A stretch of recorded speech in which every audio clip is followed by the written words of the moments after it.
우리는 아이들이 청소년 시기에 관련되어 있는 아이들, 즉 미성년자인 시기에서 아이들이 갈 때는 관계 적응기든 자아 형성기든 기초가 어디에 있냐면 가정의 기초가 있습니다.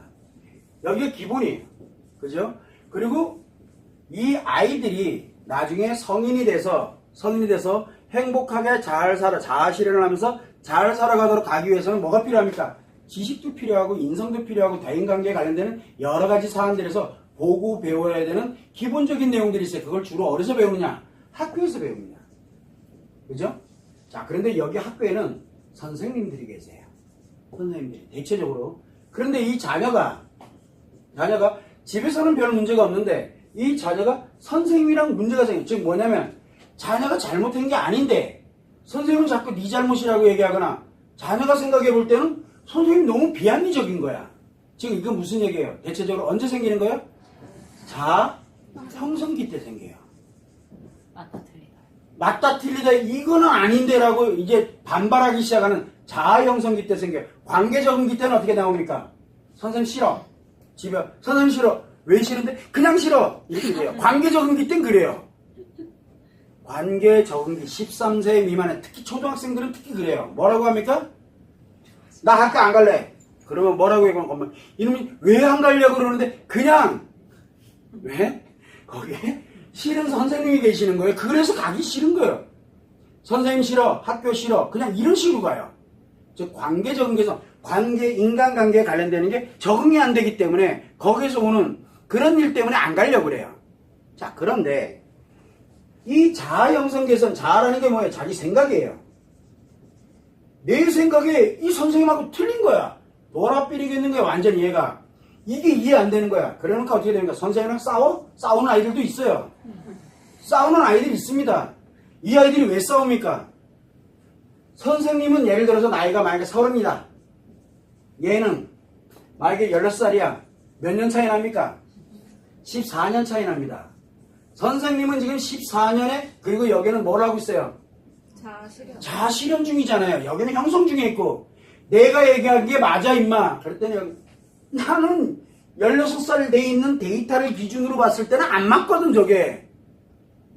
얘 기준으로 봤을 때는 안 맞는다고. 근데 선생님 기준으로 내가 14년을 더 살아보니까 내가 볼 때는 맞거든. 그러니까 해 하니까 얘가 반발을 하는 거예요. 왜? 내 자아에는 없거든요.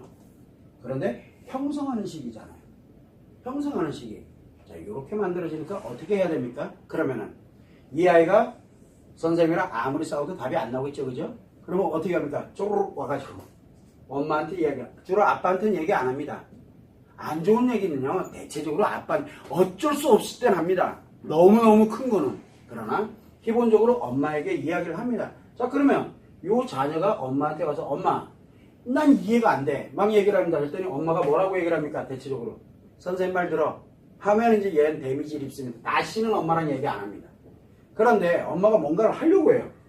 내 얘기를 들어줘. 그러면 뭐라고 얘기를 하는 게 가장 좋아요?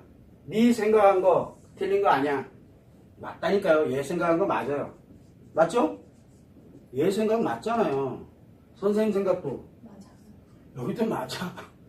왜 맞는지를 설명해 주는 거예요. 바로 이게 합리성이에요.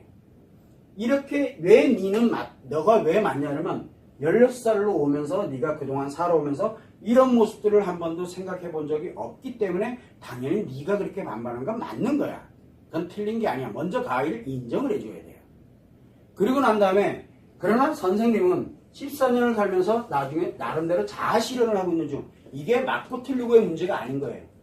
그런데 이 선생님이 자기는 맞다고 생각을 하거든요. 그래서 부딪히는 거야. 그런데 엄마가 딱 들어오니까 이 선생님 좀 문제가 많은 것 같아. 이거 누구 생각이에요? 문제가 많은 것 같아. 이거 엄마 생각이에요. 그럼 엄마도 이렇게 될 수 있단다 하면서 아이를 합리적으로 딱 하고 난 다음에 가서 이 아이가 그 다음에 선생님을 딱 보니까 그러게 이렇게 되는 거예요. 이 아이에게는 상처가 스트레스가 안 생깁니다. 그거를 힐링시켜주는 거예요. 엄마가 해줄 수 있는 일이 바로 요거를 합리적으로 그래야 뭐가 됩니까? 선생님들 중에는 이런 분도 계시고 이런 분도 있고 이런 분도 있구나라는 거를 자기가 자각을 하는 거예요. 그러면 이제 예를 들어 선생님 좀 이상해. 그러면 피해 다니면 돼요. 내가 굳이 부딪히지 않아도 되거든요. 그런데 내가 합리적으로 이해가 안 되니까 부딪히려고 그래. 이기려고 드는 거예요. 여기서. 왜? 내가 맞거든. 억울해요. 분해요. 이게 만들어지는 거 왜 그냥 이걸 이해를 안 시켜주기 때문에. 그래서 자아 형성기 때 아이들이 사춘기를 겪거나 또는 중2병을 겪거나 막 이런 식으로 병을 겪게 되는데, 그런 어려움을 겪게 되는데, 그때는 왜 나타나느냐? 바로 이해가 안 되기 때문에 나타나는 거예요. 그래서 이해를 시킬 수 있도록 엄마가 요 관련되는 내용을, 기초적인 내용만 좀만 알면은 요거를 바로 이해시켜 주는 건 어렵지가 않아요. 그래서 엄마가 알아야 되는 거예요. 이 아이들의 자녀들의 심리가 어떻게 돌아가고 있는지, 그 다음에 인간의 마음과 심리가 대충 어느 정도, 그냥 기초적인 것만 알아도 요거 금방 이해시켜 줄 수 있거든요. 그걸 여러분들이 참고를 해두시면 됩니다.